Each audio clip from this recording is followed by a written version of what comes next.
இப்ப நடிச்சிருக்காரியா விக்ரம்னு ஒரு நடிகர் தெய்வ திருமகள் படத்துல எல்லாரும் பார்க்க வேண்டிய படம் யார் தெய்வ திருமகள்.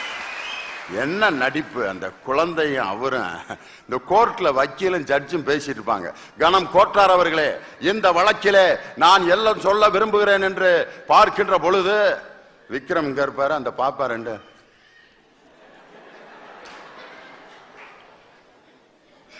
ஜட்ஜு பாப்பாரு, என்னடா இவங்கள பத்தான் பேசிட்டு இருக்கேன், இவன் வேற இதுல மூழ்கிட்டு இருக்கானேன்ட்டு.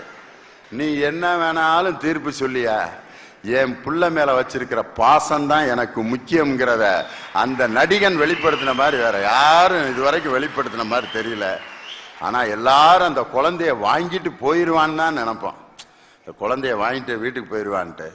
ஆனா அதுக்கு அவன் கொடுக்குற காரணம் பாருங்க, இன்னைக்கு நானும் குழந்தையா இருக்கேன், நீயும் குழந்தையா இருக்க, ஆனா நான் இப்படியே தான் இருப்பேன், நீ பெரிய பிள்ளையாயிருவ, அப்ப என்னால உன்னை காப்பாற்ற முடியாது அப்படின்னு கொடுத்துட்டு போவான் பாருங்க.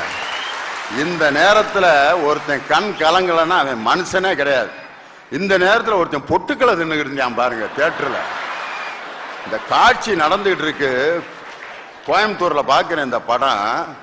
எல்லாம் இப்படியே தேம்பி தேம்பி இப்படியே பெரிய மொரட்டால் ஒருத்தன் தண்டி மீச வழியா ஒழுகுது அவனுக்கு கண்ணீர், அதையும் சேர்த்து இப்படி தொடச்சிக்கிட்டு இருக்கான். அந்த நேரத்தில் எனக்கெல்லாம் கொலை பண்ணலாமான்னு வந்துச்சு அவன். நான் இப்படி ஒரு சொரணையே இல்லாத இந்த மனுஷனுக்கு போய் படத்துக்கு கூட்டி வந்து அதுக்கு பக்கத்துல அவன் சம்சாரம் உட்காந்துருந்துச்சு. அந்த பிள்ளைய தான் பரதாமா நினைச்சேன் நான், உனக்கிட்டே இப்படித்தானே இருப்பேன் அப்படின்னு. பாவமா இருந்துச்சு. அந்த நடிகனுடைய ஆக்ட் பாருங்களேன், அடே அப்பா. அது டைரக்டர் விஜய் வந்து அதை ரொம்ப அழகா தீர்மானிச்சிருக்கலாம், அதை பெர்ஃபார்ம் பண்றாரு பார்.